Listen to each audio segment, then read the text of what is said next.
नमस्कार दोस्तों, आपका अपने YouTube चैनल संपूर्ण हिंदी ज्ञान धारा पर एक बार फिर से स्वागत है। आज का जो हमारा टॉपिक है वो हमारी जो इकाई लगी हुई है नेट के सिलेबस में कहानी।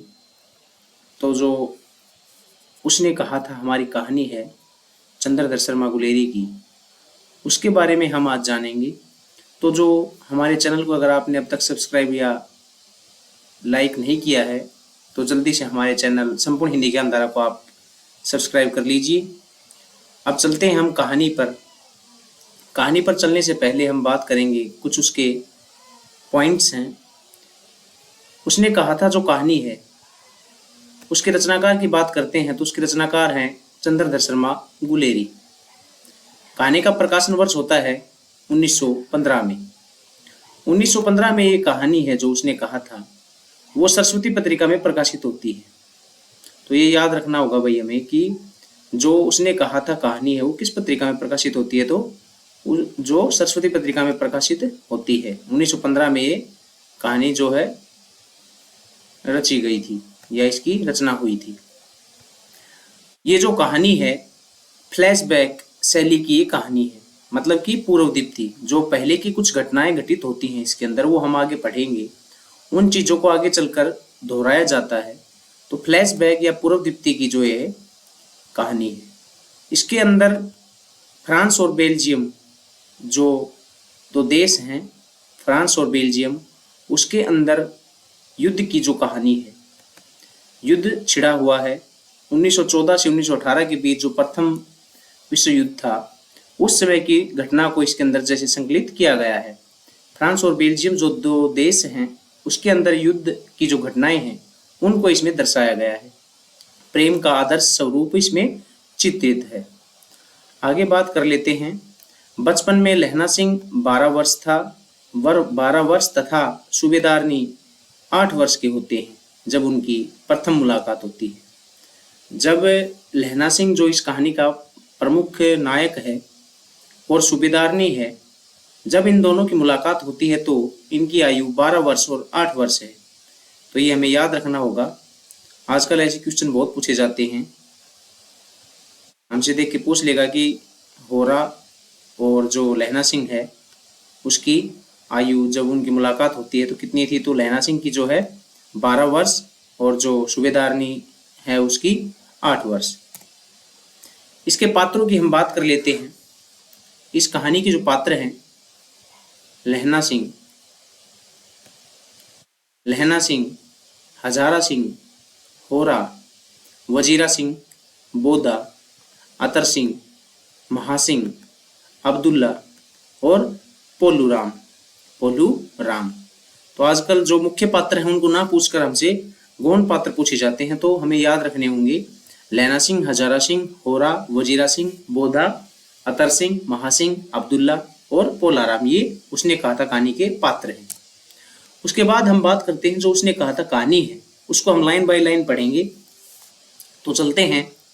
चंद्रधर शर्मा गुलेरी की ये कहानी हमने पहले देख लिया है। बड़े बड़े शहरों के इक्के गाड़ी वालों की जवान के कोड़ों से जिनकी पीठ छिल गई है और कान पक गए हैं, उनसे हमारी प्रार्थना है कि अमृतसर के बंबू काट वालों की बोली का मरहम लगाएं। जब बड़े बड़े शहरों की चौड़ी सड़कों पर घोड़े की पीठ चाबुक से धुनते हुए इक्के वाले कभी घोड़ों की नानी से अपना निकट संबंध स्थिर करते हैं, कभी राह चलते पैदलों की आंखों के न होने पर तरस खाते हैं, कभी उनके पैरों की अंगुलियों के पोरे को चींग कर अपने ही को सताया हुआ बताते हैं और संसार भर की ग्लानि, निराशा और क्षोभ के अवतार बने नाक की सिद्ध चले जाते हैं।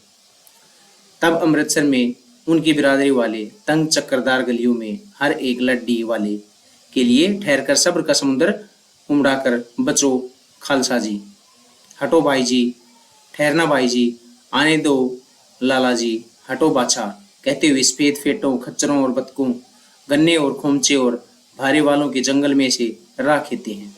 क्या मजाल है कि जी और साहब बिना सुने किसी को हटना पड़े।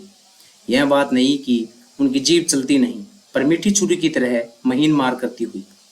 यदि कोई बुढ़िया बार बार चितौनी देने पर भी लीक से, चितौनी मतलब चेतावनी, उस समय की जो भाषा है उसका प्रयोग चितौनी का मतलब है कि चेतावनी की, उस समय यदि कोई बुढ़िया बार बार चेतावनी देने पर भी लीक से नहीं हटती तो उनकी वचनावली में ये नमूने होते हैं। हट जा जीणे जोगिए, हट जा कर्म वालिए, हट जा पुता प्यारिए, बच जा लंबी वालिए। समष्टि में इनके अर्थ हैं कि तू जीने योग्य है, तू भाग्यवाली है, पुत्रों की प्यारी है, लंबी उम्र तेरे सामने है, तू क्यों मेरे पहिए के नीचे आना चाहती है, बच जा। ऐसे बंबू काट वालों के बीच में होकर एक लड़का और एक लड़की चौक की एक दुकान पर आ मिले। उसके बालों और उसके ढीले सुथने से जान पड़ता था कि दोनों सिख हैं। तो ये भी याद रखेंगे भाई। तो ये दोनों किससे थे? सिख संप्रदाय से जो है, जो सिख हैं, मतलब इनकी जाति है, उसका वर्णन है। तो जो लैना सिंह होरा है वो सिख थे। वह अपने मामा के केस धोने के लिए दही लेने आया था। जो लैना सिंह है वो अपने मामा के केस धोने के लिए क्या लेने आया था? तो दही लेने आया था, और यह रसोई के लिए बढ़िया। दुकानदार एक परदेशी से गुथ रहा था जो शेर बर्गीले पापड़ों की गड्डी को गिने बिना हटता न था। तेरे घर कहाँ है? मगरे में। और तेरे? मांझे में। यहाँ कहाँ रहती है? अतर सिंह की बैठक में, वे मेरे मामा होते हैं। तो जो होरा के मामा है उसका क्या नाम है? तो भाई अतर सिंह। ठीक है, होरा के मामा का नाम है अतर सिंह। मैं भी मामा के यहाँ आया हूँ, उनका घर गुरु बाजार में है। स्वप्न चल रहा है, सूबेदारनी कह रही है, मैंने तेरे को आते ही पहचान लिया। एक काम करती हूँ, मेरे तो भाग फूट गए। सरकार ने बहादुरी का खिताब दिया है, लायलपुर में जमीन दी है, आज नमक हलाली का मौका आया है, पर सरकार ने हम तीमियों की एक घंगरिया पलटन क्यों न बना दी, जो मैं सूबेदार जी के साथ चली जाती। एक बेटा है फौज में, भर्ती हुए उसे 1 ही बरस हुआ है, उसके पीछे 4 और हुए, पर एक भी नहीं जिया। सूबेदारनी रोने लगी।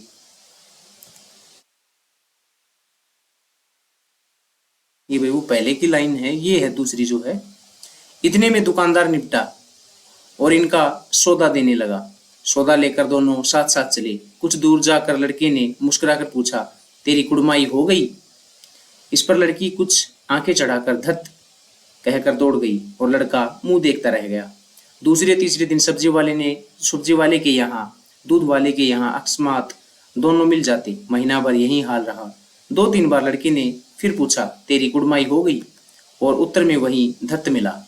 एक दिन जब फिर लड़के ने वैसे ही हंसी में चिढ़ाने के लिए पूछा तो लड़के की संभावना के विरुद्ध बोली, हाँ हो गई। कब? कल देखते नहीं, यह रेशम से कटा हुआ शालू। लड़की भाग गई। लड़के ने घर की राह ली। रास्ते में एक लड़के को मोरी में ढकेल दिया। एक छाबड़ी वाले की दिन भर की कमाई खोई। एक कुत्ते पर पत्थर मारा और एक गोभी वाले के ठेले पर दूध उड़ेल दिया। सामने नहाकर आती हुई किसी वैष्णवी से टकराकर अंधे की उपाधि पाई। तब कहीं घर पहुंचा। राम राम, यह भी कोई लड़ाई है। दिन रात खंदकों में बैठे हड्डियां अकड़ गई। लुधियाना से 10 गुना जाडा और में और बर्फ ऊपर से पिंडलियों तक कीचड़ में धंसे हुए। जमीन कहीं दिखती नहीं। घंटे 2 घंटे में कान के पर्दे फाड़ने वाले धमाके के साथ सारी खंदक हिल जाती है और 100 गज धरती उछल पड़ती है। इस गैबी गोले से बचे तो कोई लड़े। नगरकोट का जलजला सुना था। यहाँ दिन में 25 जलजले होते हैं। जो कहीं खंदक से बाहर साफा या कूहनी निकल गई तो चटाक से गोली लगती है। न मालूम बेईमान मिट्टी में लेटे हुए या घास की पत्तियों में छिपे रहते हैं। लहना सिंह और 3 दिन है। 4 तो खंदक में बिता ही दिए। परसों रिलीफ आ जाएगी और फिर 7 दिन की छुट्टी। अपने हाथों झटका करेंगे और पेट भर भर कर सो रहेंगे। उसकी फिरंगी मेम के बाग में मखमल का सा हरा घास है। फल और दूध की वर्षा कर देती है। लाख कहते हैं, दाम नहीं लेती। कहती है, तुम राजा हो, मेरे मुल्क को बचाने आए हो। 4 दिन तक पलक नहीं झपी। बिना फेरे घोड़ा बिगड़ता है और बिना लड़े सिपाही। मुझे तो संगीन चढ़ाकर मार्च का हुक्म मिल जाए, फिर 7 जर्मनों को अकेला मार न लौटूं तो मुझे दरबार साहब की दहली पर मत्था टेकना नसीब न हो। पाजी कहीं के कल्लों के घोड़े संगीन देखते ही मुंह फाड़ देते हैं। और पैर पकड़ने लगते हैं। यूं अंधेरे में 30-30 मिनट का गोला फेंकते हैं। उस दिन धावा किया था, 4 मील तक एक जर्मन नहीं छोड़ा था। पीछे जनरल ने हट जाने का कमान दिया, नहीं तो सीधे बर्लिन पहुंच जाते। क्यों?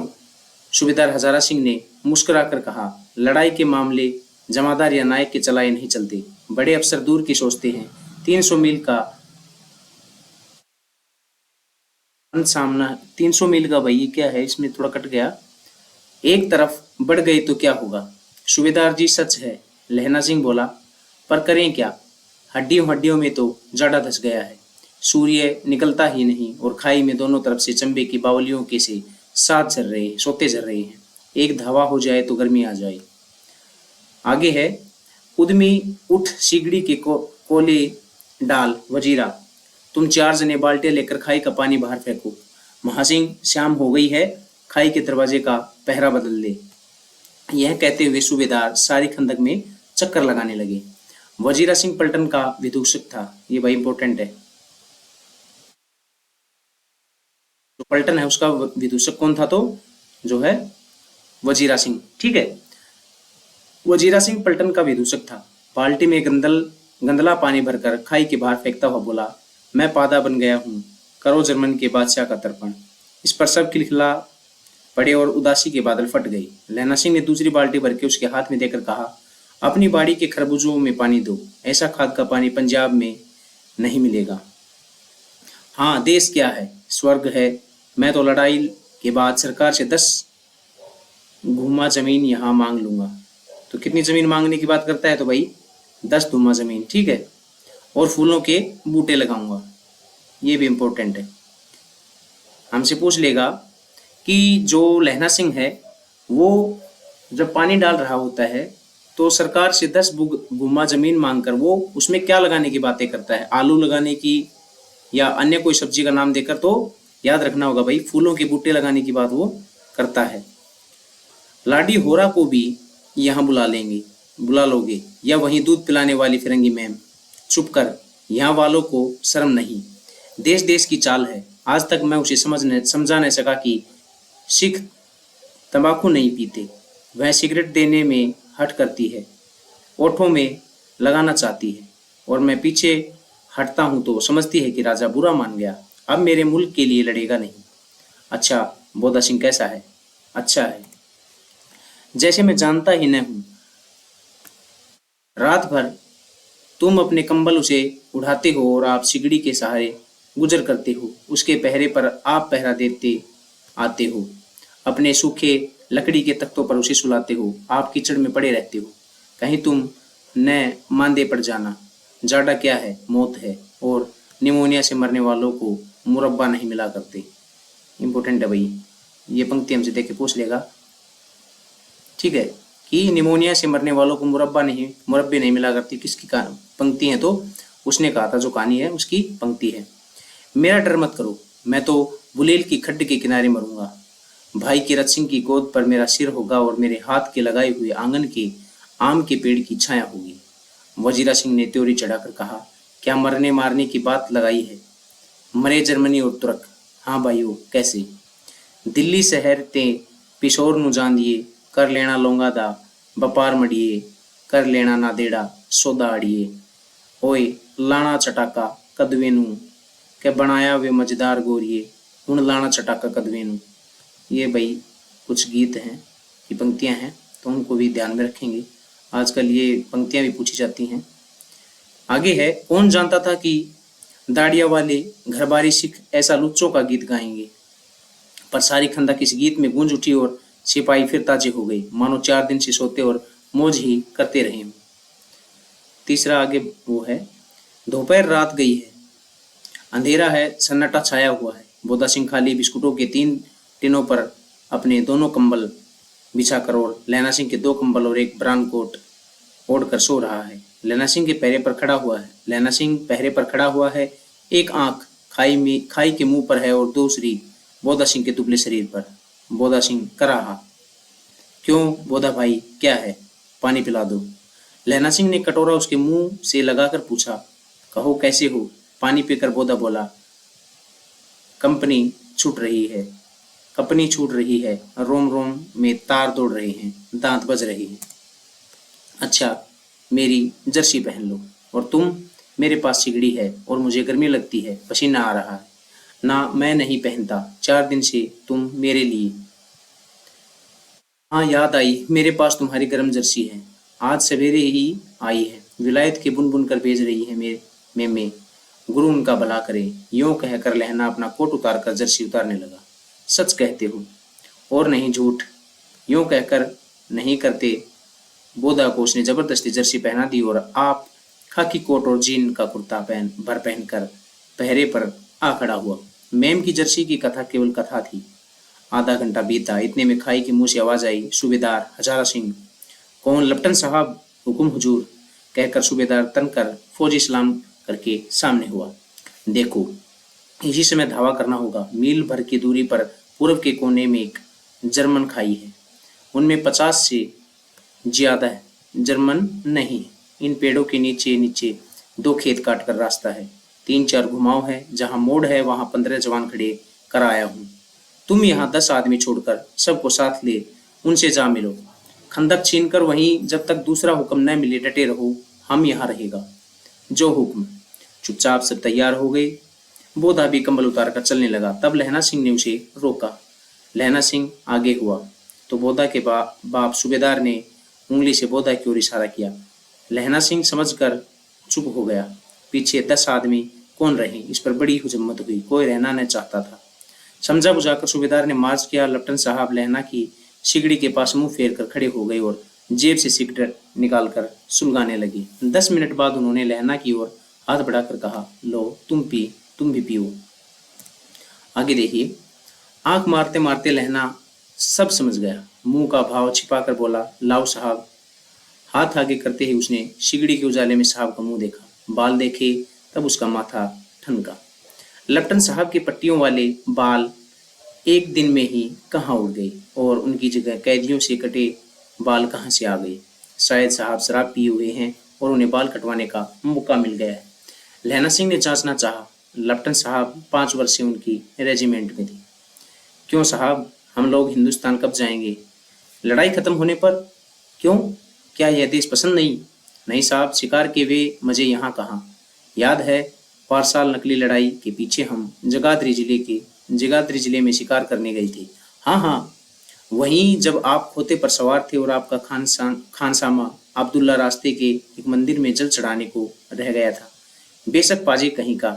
सामने से वह नीलगाय निकली कि ऐसी बड़ी बड़ी मैंने कभी न देखी, और आपकी एक गोली कंधे में लगी और पुट्ठे में निकली। ऐसे अफसर के साथ शिकार खेलने में मजा है। क्यों साहब, शिमले से तैयार होकर उस नीलगाय का सिर आ गया था न?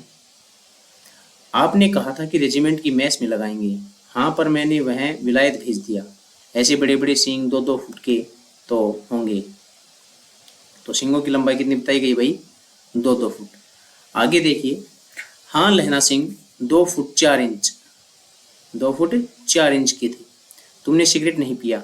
पीता हूँ साहब, दिया सलाई ले आता हूँ, कहकर लहना सिंह खंदक में घुसा।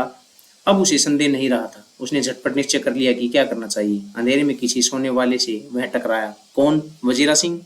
हाँ, क्यों लहना, क्या कयामत आ गई? जरा तो आंखें लगने दी होती। होश में आओ, कयामत आई और लेफ्टिनेंट साहब की वर्दी पहन कर आई है। क्या? लेफ्टिनेंट साहब या तो मारे गए हैं या कैद हो गए हैं। उनकी वर्दी पहनकर कोई जर्मन आया है। सूबेदार ने उसका मुंह नहीं देखा। मैंने देखा और बातें की। सोहरा साफ उर्दू बोलता है, पर किताबी उर्दू, और मुझे पीने को सिगरेट दिया है। तो अब मारे गए। धोखा है। सूबेदार हो रहा कीचड़ में चक्कर काटते फिरेंगे और यहाँ खाई में धावा होगा। उठो, एक काम करो, पलटन के पैरों में के निशान देखते देखते दौड़ जाओ, अभी बहुत दूर न गए होंगे। सूबेदार से कहो एकदम लौट आए। खंदक की बात झूठ है। चले आओ, खंदक के पीछे से निकल आओ, पत्ता तक न खड़के, देर मत करो। हुक्म तो यह है कि यहीं ऐसी तैसी हुक्म की। मेरा हुक्म जमादार लहना सिंह, जो इस वक्त यहाँ सबसे बड़ा अफसर है, उसका हुक्म है। मैं लेफ्टिनेंट साहब की खबर लेता हूँ, पर यहाँ तो तुम 8 हैं। 8 नहीं, 10 लाख। एक एक अकालिया सिख 1.25 लाख के बराबर होता है। चले जाओ।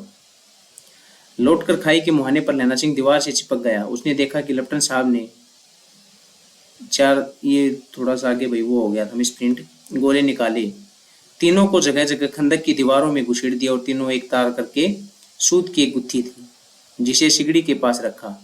बाहर की तरफ जाकर एक दियासलाई जलाकर गुत्थी पर रखने बिजली की तरह दोनों हाथों से उल्टी बंदूक को उठाकर लैना सिंह ने साहब की कोने पर तान दे मारा।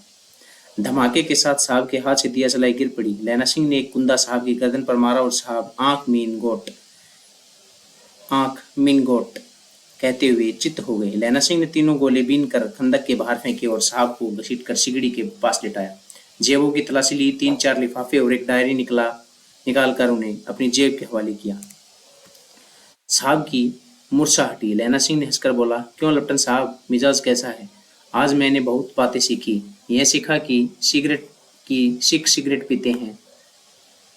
यह सीखा कि जगाधरी के जिले में नील गायें होती हैं और उनके 2 फुट 4 इंच के सींग होते हैं। यह सीखा कि मुसलमान खानसामा मूर्तियों पर जल चढ़ाते हैं और लेफ्टिनेंट साहब खोते पर चढ़ते हैं।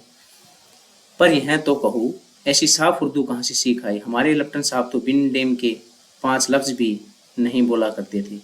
लहना ने पतलून की जेबों की तलाशी नहीं ली थी। साहब ने मानो जाटे से बचने के लिए दोनों हाथ जेबों में डाले। लहना सिंह कहता गया, चालाक तो बड़े हो, पर मांझे पर लहना इतने बरस लेफ्टिनेंट साहब के साथ रहा है। उसे चकमा देने के लिए 4 आंखें चाहिए। 3 महीने हुए, एक तुर्की मौलवी मेरे गांव आया था। औरतों को बच्चे होने के ताबीज बांटता था और बच्चों को दवाई देता था। चौधरी के बड़ के नीचे मंजा बिछाकर हुक्का पीता रहता था और कहता था कि जर्मन वाले बड़े पंडित हैं, वेद पढ़ कर उसमें विमान चलाने की विद्या जान गए हैं। वेद पढ़ने की बात इसमें की गई, वही इसको भी याद रखेंगे। वेद पढ़ कर उसमें से विमान चलाने की विद्या जान गए हैं। गो को नहीं मारते, हिंदुस्तान में आ जाएंगे तो गो हत्या बंद कर देंगे। मंडी के बनिया को बहकाता कि डाक खाने से रुपया निकाल लो, सरकार का राज्य जाने वाला है। डाकू बाबू पोलूराम भी डर गया। मैंने मुल्ला जी की दाढ़ी मोड़ दी थी और गांव से बाहर निकलकर कहा था कि जो मेरे गांव में अब पैर रखा तो।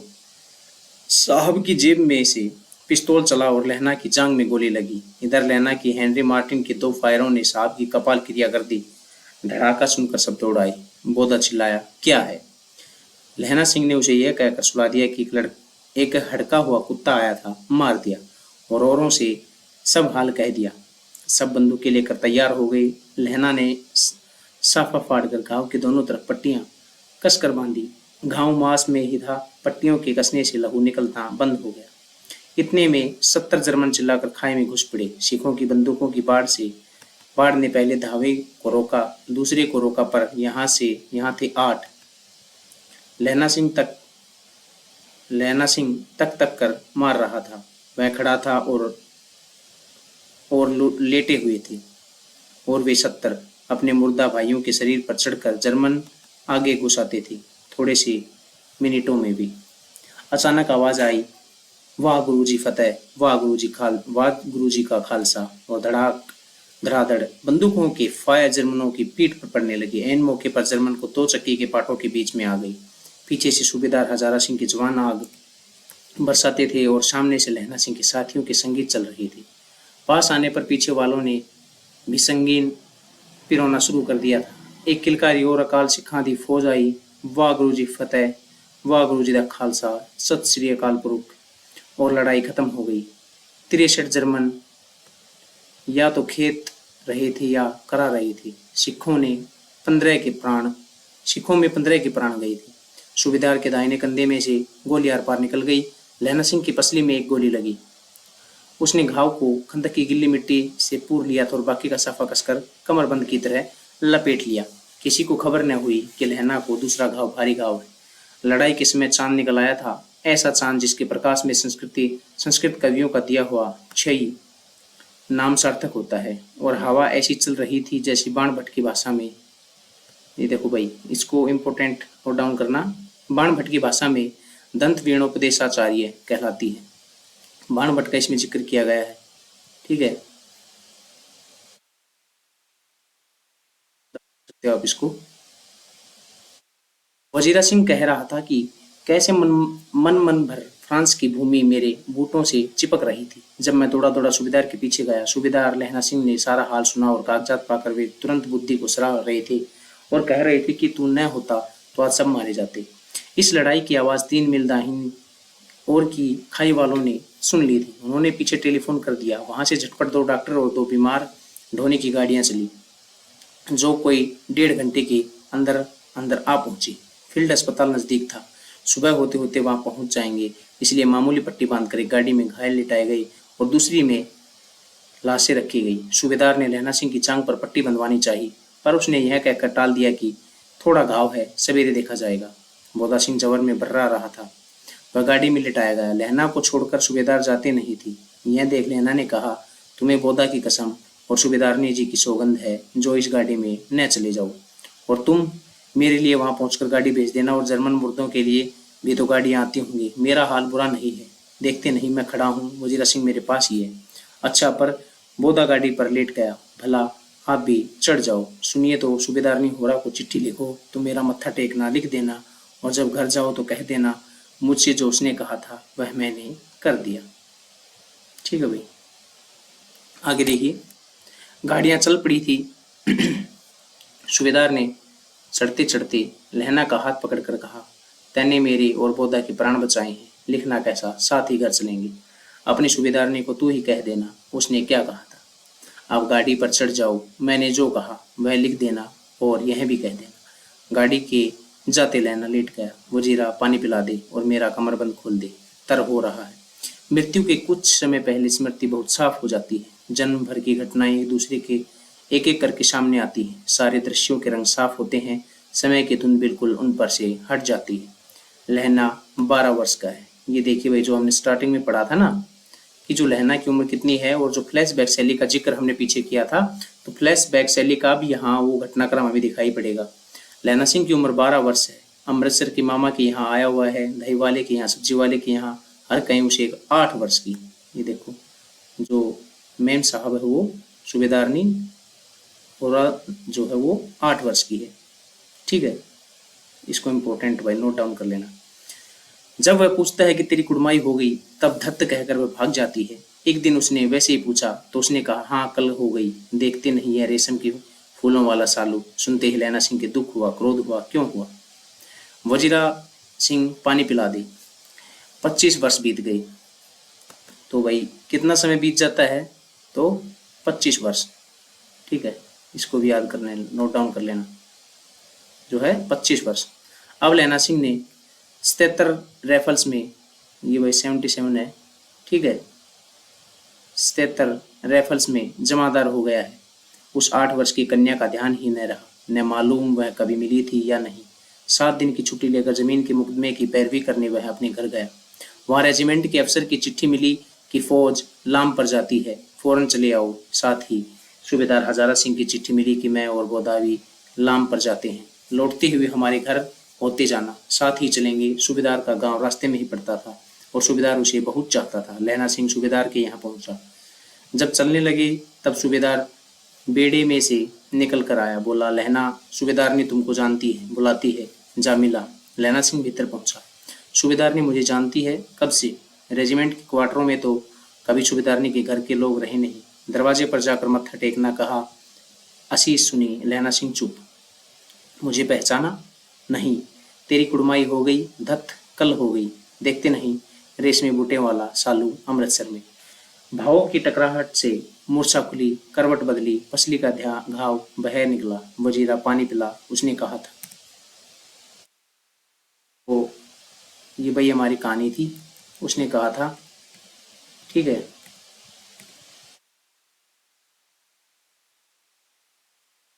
सौपन चला रहा है। सूबेदार ने कह रही है, मैंने तेरे को आते ही पहचान लिया। एक काम करती हूँ, मेरे तो भाग फूट गए।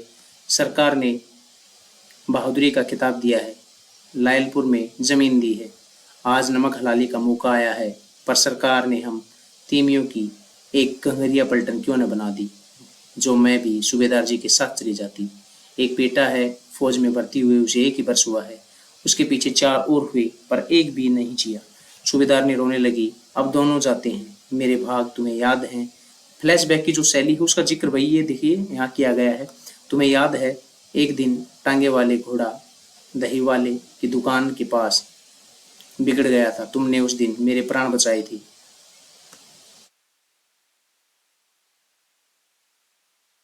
ने मेरे प्राण बचाए थे। आप घोड़े की लातों में चले गए थे और मुझे उठाकर दुकान के तख्ते पर खड़ा कर दिया था। ऐसे ही इन दोनों को बचाना वह मेरी भिक्षा है। तुम्हारे आगे आंचल पसारती हूँ। रोते रोते सूबेदार ने ओबरी में चली गई। लहना भी आंसू पोंछता हुआ बाहर आया। वजीरा सिंह पानी पिला दे, उसने कहा था। लहना सिंह का सिर उसकी गोद में रखे वजीरा सिंह बैठा है। जब मांगता है तब पानी पिला देता है। आध घंटे तक लहना चुप रहा, फिर बोला, कौन? किरत सिंह। वजीरा ने कुछ समझकर कहा, हाँ भैया, मुझे ऊंचा कर ले, अपने पट पर मेरा सर रख ले। वजीरा ने वैसे ही किया। हाँ अब ठीक है, पानी पिला दे बस। अब के हाड़ में यह आम खूब फलेगा। चाचा भतीजा दोनों यहीं बैठकर आम खाना। जितना बड़ा तेरा भतीजा है उतना ही वह आम। जिस महीने में उसका जन्म हुआ था उसी महीने में मैंने उसे लगाया था। वजीरा सिंह के आंसू टप टप टपक रहे थे। कुछ दिन पीछे लोगों ने अखबारों में पढ़ा, फ्रांस और बेल्जियम में 68 नंबर की सूची, मैदान के घाव से 77 नंबर सिख राइफल, जमींदार लैना सिंह। इंपॉर्टेंट है भैया, तो नोट डाउन कर लेना। ये जो फ्रांस और बेल्जियम का युद्ध है उसमें 68वीं सूची कौन सी है? तो 68, ठीक है, 68वीं सूची।